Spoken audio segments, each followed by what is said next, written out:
Hello everybody, my name is Bill and this is SixRounds Studio. Today I have a special video for you. Some of you may know, if you've been following the channel long enough, that my family owns a small retail store, a gun shop, a small retail gun store. And we've been doing this since 1962, but what you may not know is that my dad was one of the early employees for Ruger Firearms as it was making its rapid expansion from a small sort of boutique gun builder in the early 70s to a major manufacturer. And my dad was there during those early days, and he was one of the earliest employees when Ruger started their wood shop. And so what ended up happening is my dad was a former Marine during the Second World War in the Pacific.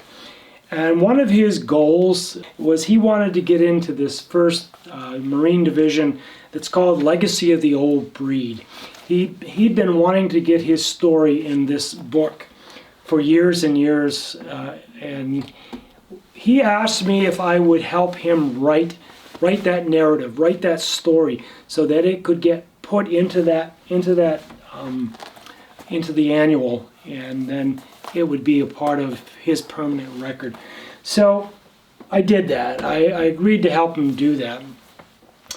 There was an entire list of questions that the editors of the Old Breed were asking that those stories or those narratives included. So rather than me sitting there talking to my dad and trying to write everything down, I thought, well, wouldn't it be kind of neat for my family, for myself, if I threw up a couple cameras and allowed Dad to sort of answer those questions as I asked them, and then sort of just go on and tell his story. And he did that. Every Friday night, now as most of you by now know that I work for Ruger as well. I worked there for well over 40 years. But every Friday night, I would stop by my parents' house, which was on the way home, and we would sit down, Dad and I, and then eventually Mom would begin to participate. But initially, early on, it was just Dad and I. We'd sit down and we'd each have a glass of scotch, just a small one, and we would sit there and we would have that glass of scotch, and Dad and I would connect as father and son, and ultimately even as friends.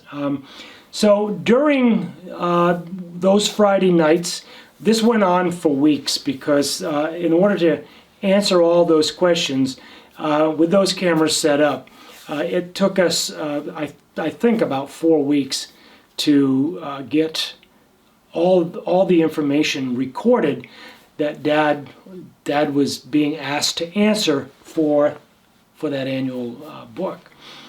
I ended up calling them our Scotch sessions, because we each had a glass of Scotch, and you'll see Dad take a sip occasionally of his glass of Scotch. So I call these the Scotch sessions. In this video, Dad talks a little bit about his days working for Ruger. I'm also going to make a series of short videos of Dad talking about his service in the Marine Corps in World War II in the Pacific. I'm going to put those over on the other channel, on Rust to Resurrection, which is where I feature stories about the old military Jeep that Dad bought right after he got out. So I think that's an appropriate place to put those. So expect those to come up here in the next week or two as well. So if you enjoyed this, please consider heading over to Rust to Resurrection and follow Dad's story, joining the Marine Corps, going through boot camp, going through his training, and then ultimately ending up in the Pacific during the war. We filmed this in 2017, and we managed to get it into the 2019 edition of the Legacy of the Old Breed Chronicle. My dad was super pleased. He got to see it, he got to read it, Dad passed away 1 year later, just short of his 95th birthday. I love you, Dad. Whereas I had 22 years of experience at J&L, all right, and I was no novice when it come to people, when it come to different machines, because I've ran them all, knowing tools, and now you are instructing new people coming in, all right, how to run the machines and not get hurt. Did you enjoy working for Ruger? Oh yeah, I enjoyed working for Ruger, yeah. It was, of course, naturally being what I learned prior, and then what I learned as a gunsmith and a tool maker, and whereas I was into guns, all right, years before, and of course, by that time, working at Ruger, I also knew Bill Ruger Sr. himself. Yeah, that was cool. And which was, we were just down the road, and now and then, not too often, he would drop by, all right, and see us. At the gun shop. Uh-huh. At the gun shop. At the gun shop. Yeah. And of course then, that there was always a lot of fun to talk to him, and being who he was, and now one of the up and coming gun businesses, and had big factories. Now here you are, all right, working for a manufacturer. It was growing like crazy. Going like crazy, yeah. All right, and that was all 10-hour days. We worked a lot of hours, didn't we? Yeah. Mm-hmm. Yeah. So when you and not only on top of that, now here's a new gun industry since '48 that is up and coming, and got right into it, and was competing with the older guys that's been there 100 years. Yeah. So you can never take that away from them. Like today in 2017, they're right on top of the heat. Did you have to deal with Bill at work? Up there, well, yeah, he used to come to woodworking and stop and talk. Not only woodworking, but into the foundry, all right, and then the castings, and then they started building guns here, all right. Now you're building 22s, and you're building rifles like the #1, all right. And as time would go on, they started building their handguns, all right. Their Speed 6 was one of their first handguns, and then they got into rifles, and they got into shotguns and the likes. And you did a lot of the design work for the stocks. I did, along with the engineers. Right. I was doing design work with them, reading it off the print, building the one-to-one stock, what the stock looks like. Right. And but you did all that prototype. Did all the prototype. For the engineers. Yeah, and then once we decided that this is what we want, got an okay, we would turn around and put it in a box and send it out west there to Wisconsin, and maybe turn around and make a casting of it, all right, being cast iron, and they in turn would turn that master 5/8 oversized of what I sent them. All right, so they in turn would come back, and the last couple of cuts that they did probably took almost 40 hours, because the machine couldn't be coming around the grips, this, that, and bounce. So when did you retire, remember? Yeah, I retired in 1990. So you've been retired now for 27 years? 27 years. And in the 27 years, all right, I still run the gun shop, my brother and I, and we run it about 40 hours a week. Yes, you do.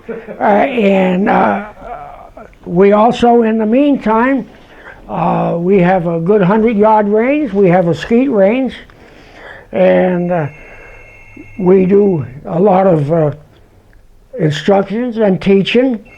And on top of that, you know, instructions on shooting, how to shoot, and the same way with skeet.